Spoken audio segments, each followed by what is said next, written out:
Hello everyone, welcome back to my channel. நான் உங்கள் Bharathi. So இன்னைக்கு நம்ம பார்க்க போற வீடியோ என்னன்னு பாத்தீங்க அப்படினா கட்டப்பை மேக்கிங்கோட அடுத்த பார்ட் 4 பார்க்க போறோம். So part 3, 2, 1லாம் பார்க்காதவங்க டிஸ்கிரிப்ஷன்ல நான் லிங்க் கொடுக்கிறேன். போய் செக் பண்ணி பாத்துக்கோங்க. Part 4 என்னன்னு பாத்தீங்க அப்படினா எக்ஸ்போஸ் பண்ண ஸ்கிரீனை எப்படி நம்ம பிரிண்ட்க்கு ரெடி பண்றது அப்படினு பார்க்க போறோம். ஃபிக்ஸிங் பண்ணி டச் அப் பண்ணி நம்ம வந்து எப்படி ரெடி பண்றது. இது வந்து டபுள் கலர் process. So நம்ம எப்படி கலர்ஸ் வந்து செப்பரேட் பண்ணி பிரிண்ட்க்கு ரெடி பண்ணலாம் அப்படினு சொல்லிட்டு பார்க்க போறோம். ஸோ வீடியோக்குள்ளே போகிறதுக்கு முன்னாடி ஸ்க்ரீன் எக்ஸ்போசிங் கிளாஸ் வந்து போயிட்டுருக்கு. ஸோ ட்ரைனிங் வேணும், ஸ்க்ரீன் எக்ஸ்போசிங் பற்றி தெரிஞ்சுக்கணும் அப்படின்னு நினைக்கிறவங்க டிஸ்கிரிப்ஷன்லையும் டிஸ்பிளேலையும் நான் நம்பர் கொடுக்குறேன். கால் பண்ணி டீட்டெயிலாக கேட்டுக்கோங்க. ஸோ இப்போ நம்ம வீடியோக்குள்ளே போகலாம்.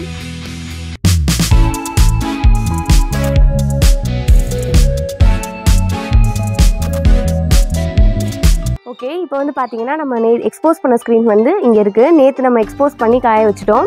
இப்போ வந்து நம்ம பிரிண்ட் ப்ராசஸ்க்கு எடுக்க போகிறோம். ஸோ பிரிண்டிங் ப்ராசஸ்க்கு போகிறதுக்கு முன்னாடி பார்த்தீங்கன்னா 2 விஷயம் இருக்குது. ஒன்று வந்து டச்சப் அண்ட் இன்னொன்று வந்து ஃபிக்ஸிங் இருக்குது. ஸோ ஃபஸ்ட்டு வந்து நம்ம டச்சப் பண்ணிவிட்டு அதை வெயிலில் காய வச்சுட்டு அதுக்கப்புறம் நம்ம ஃபிக்ஸிங் போடணும்.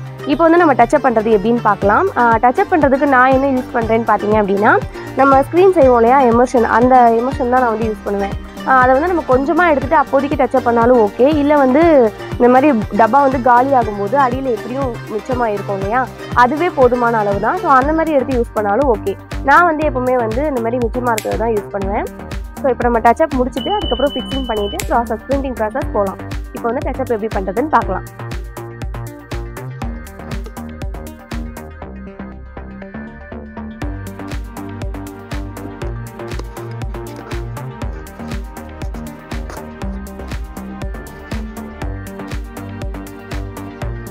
நான் ஆல்ரெடி வந்து ஒரு ஸ்க்ரீன் வந்து எப்படி எக்ஸ்போஸ் பண்ணுறதுன்னு சொல்லிட்டு ஒரு வீடியோ போட்டிருப்பேன். அந்த வீடியோவில் பார்த்தீங்க அப்படின்னா டச்சப் பண்ணுறது வந்து நான் எக்ஸ்போஸ் பாக்ஸ்லேயே வச்சு டச்சப் பண்ணி காமிச்சிருப்பேன்.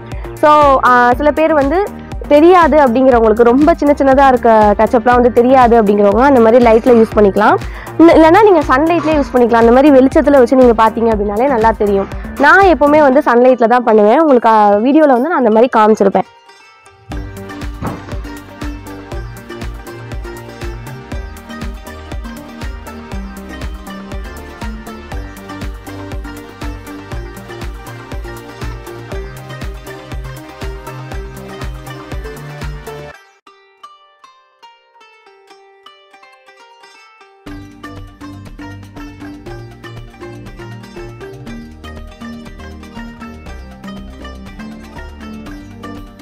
ஓகே, இப்போ பார்த்தீங்க அப்படின்னா டச்சப் பண்ணி முடிச்சாச்சு. இந்த டச்சப் பண்ணது ஃபுல்லாக வந்து காஞ்சதுக்கப்புறம் நம்ம வந்து ஃபிக்ஸிங் போடலாம். ஸோ இப்போ வந்து ஃபிக்ஸிங் போட போகிறோம். இந்த ஃபிக்ஸிங் போடுறதுக்கு நான் என்ன யூஸ் பண்ணுறேன் அப்படின்னு பார்த்தீங்கன்னா நம்ம ஸ்க்ரீன் செய்கிற அமோனியா, ஸ்க்ரீன் செய்கிறதுக்கு நம்ம யூஸ் பண்ணுவோம்ல, இது வந்து பைக்ரோமெட்டிக்னு சொல்லுவாங்க. ஸோ அமோனியா 2 விதமாகவும் சொல்லுவாங்க. இதை வந்து நம்ம என்ன பண்ணணும் அப்படின்னா குறிப்பிட்ட அளவு தண்ணியில் வந்து நம்ம கொஞ்சமாக அந்த பவுடரை போட்டு ஷேக் பண்ணோம் அப்படின்னா இந்த மாதிரி லிக்விடாக கிடச்சிரும். இதை வந்து நம்ம யூஸ் பண்ணி ஸ்க்ரீனை ஃபிக்ஸ் பண்ணும்போது ஸ்க்ரீன் வந்து அழியவே அழியாது. எவ்வளோ பைப் பிரிண்ட் போட்டாலும் அழியாது. பிரிண்ட் வந்து அப்படியே இருக்கும். ஓகே, இப்போ நம்ம வந்து ஃபிக்ஸிங் போட போகிறோம். இந்த மாதிரி யூஃபோம் வந்து ஒன்று யூஸ் பண்ணிக்கோங்க ஃபிக்ஸிங் போடுறதுக்கு.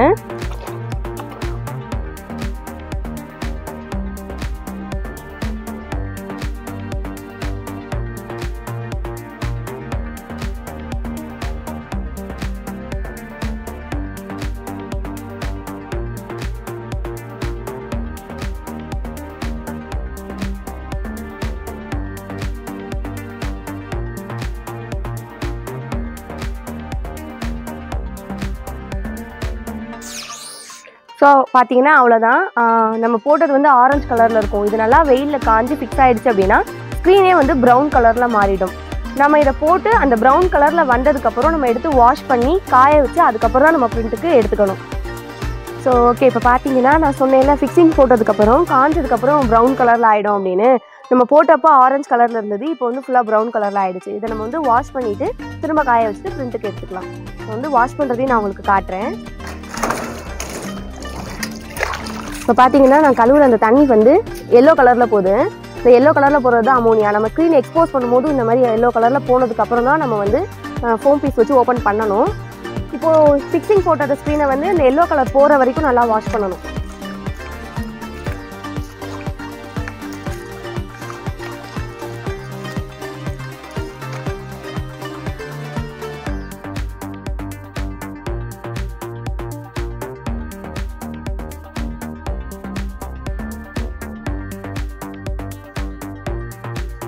இப்போ பார்த்தீங்கன்னா ஸ்க்ரீன் நல்லா வந்து நம்ம நல்லா வாஷ் பண்ணியாச்சு. ஃபிக்ஸிங் போட்டதை ஸ்க்ரீன் வந்து நம்ம ஃபிக்ஸிங் போட்டு ரெடி பண்ணியாச்சு. கழுவி வெளியே காஞ்சிட்ருக்கு. நம்ம இப்போ வந்து பிரிண்ட் ப்ராசஸ் ஆரம்பிக்கிறதுக்காக ஃபஸ்ட்டு வந்து ஆஸ் வைக்க போகிறோம். ஆஸ் வைக்கிறது எப்படி அப்படின்னு சொல்லி நான் ஆல்ரெடி வீடியோ போட்டிருக்கேன். ஸோ இருந்தாலும் நான் இதில் காட்டுறேன், ஃபுல்லாக நான் காட்டுறேன், பார்த்துக்கோங்க. ஃபஸ்ட்டு வந்து நம்ம என்ன பை பிரிண்ட் போட போகிறோமோ அதை எடுத்துகிட்டு இந்த மாதிரி 2 பக்கமும் சமமாக மடிச்சுட்டு சென்டர் கட் வந்து போட்டுக்கணும்.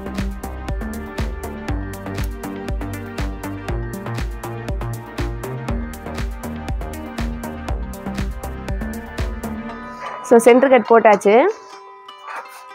அதுக்கடுத்து நம்ம வந்து ஸ்க்ரீன் எக்ஸ்போஸ் பண்ணோம் இல்லையா, பேப்பர், ஆஸ் பேப்பர், அந்த பேப்பரையும் இதே மாதிரி சமமாக மடிச்சுட்டு 4 கார்னரும் வர மாதிரி சமமாக வர மாதிரி மடிச்சுட்டு பேப்பர்லேயும் நம்ம வந்து சென்டர் கட் போடணும்.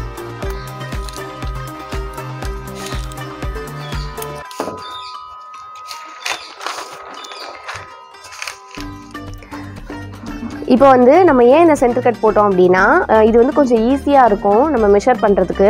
பையோட சென்டர் கட்டும் ஆஸ் பேப்பரோட சென்டர் கட்டும் ஒரே மாதிரி நேருக்கு நேர் வர மாதிரி வச்சுட்டோம் அப்படின்னா ஆல்மோஸ்ட் வந்து எல்லா சைடும் அளவு வந்து உட்காந்துரும்.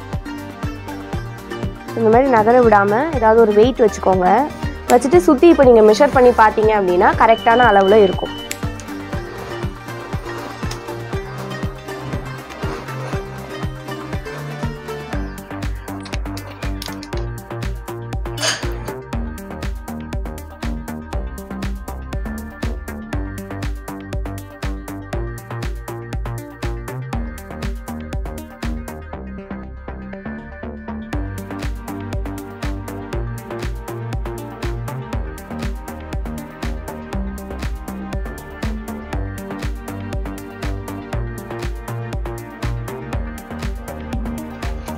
ஸோ எல்லா பக்கமும் ஈவனாக வந்துருச்சு. 2 சைடும் வந்து மேலே பார்த்தீங்க அப்படின்னா 13 சென்டிமீட்டர் வருது. சைடு வந்து பார்த்தீங்க அப்படின்னா 4.5 சென்டிமீட்டர் வருது. ஸோ இந்த அளவு எல்லாம் 2 பக்கமும் வந்து அளவு ஈவனாக வந்துருச்சு. இப்போ வந்து நம்ம செல்லோ டேப் போட்டு ஃபிக்ஸ் பண்ணிடலாம்.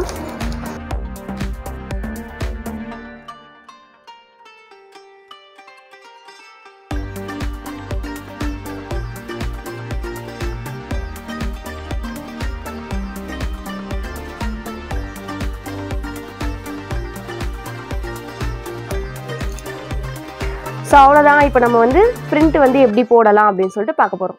வந்து நம்ம வந்து ஸ்க்ரீனை வந்து பிரிண்ட்டுக்கு ரெடி பண்ண போகிறோம். இது வந்து நான் சொன்ன மாதிரி டபுள் கலர் ப்ராசஸ். ஸோ எந்த லெட்டர் வந்து என்ன கலரில் வரணும் அப்படின்னு நம்மளே டிசைட் பண்ணிக்கணும். டிசைட் பண்ணிட்டு ஃபஸ்ட்டு இப்போ நம்ம போட போகிற கலருக்காக நம்ம அடைக்க போகிறோம். நாங்கள் வந்து ரெட் அண்ட் க்ரீன் 2 கலர் எடுத்திருக்கோம். ஃபஸ்ட் நாங்கள் வந்து ரெட் கலர் போட போகிறோம். ஸோ நான் அதுக்காக அடைக்கிறேன், பாருங்கள்.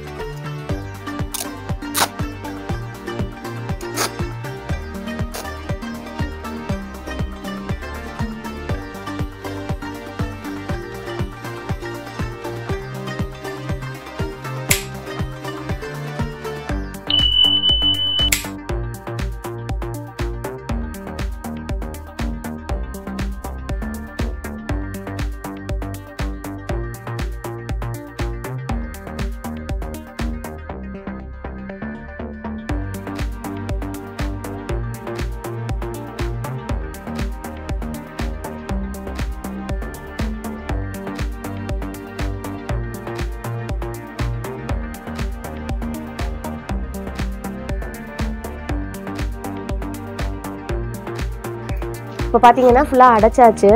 இந்த பக்கம் வந்து என்னென்ன நம்ம அடைச்சிருக்கோமோ அது எல்லாமே இந்த பக்கம் வந்து ஓப்பனில் இருக்குது. ஸோ நீங்கள் கலர் மாற்றி போடும்போது அது வந்து ரொம்பவே அழகாக வரும். ஸோ இப்போ நம்ம வந்து பிரிண்ட் எப்படி ஆரம்பிக்கிறதுன்னு பார்க்கலாம். அதுக்கு முன்னாடி பார்த்தீங்கன்னா சுற்றி இந்த 4 பக்கமும் நம்ம ப்ரௌன் டேப் போட்டு ஒட்டிக்கணும். ஏன் அப்படின்னா இந்த எட்ஜிலலாம் வந்து இங்கு கசிஞ்சு பையில் வந்து படுறதுக்கு வாய்ப்பு இருக்குது. ஸோ அதுக்காக தான் ப்ரௌன் டேப் வந்து ஒட்டுறது.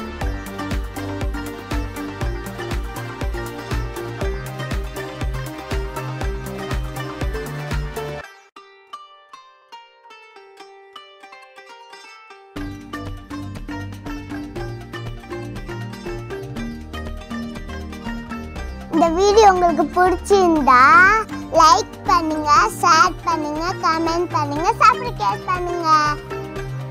ஸோ அவ்வளோதான் மக்களே, பிரிண்டிங்க்கு ஸ்க்ரீனை வந்து எப்படி ரெடி பண்ணுறது அப்படின்னு நம்ம வந்து பார்த்தாச்சு. ஸோ கண்டிப்பாக இந்த வீடியோ உங்கள் எல்லாருக்கும் யூஸ்ஃபுல்லாக இருக்கும்னு நினைக்கிறேன். யூஸ்ஃபுல்லாக இருக்கா இல்லையா அப்படின்னு சொல்லிட்டு எனக்கு கமெண்ட் பண்ணுங்கள். தென் கட்டப்பையில எப்படி டபுள் கலர் பிரிண்ட் பண்ணுறது அப்படிங்கிற ப்ராசஸோட நான் உங்களை வந்து சந்திக்கிறேன். Until then, bye from Bharathi. Bye bye.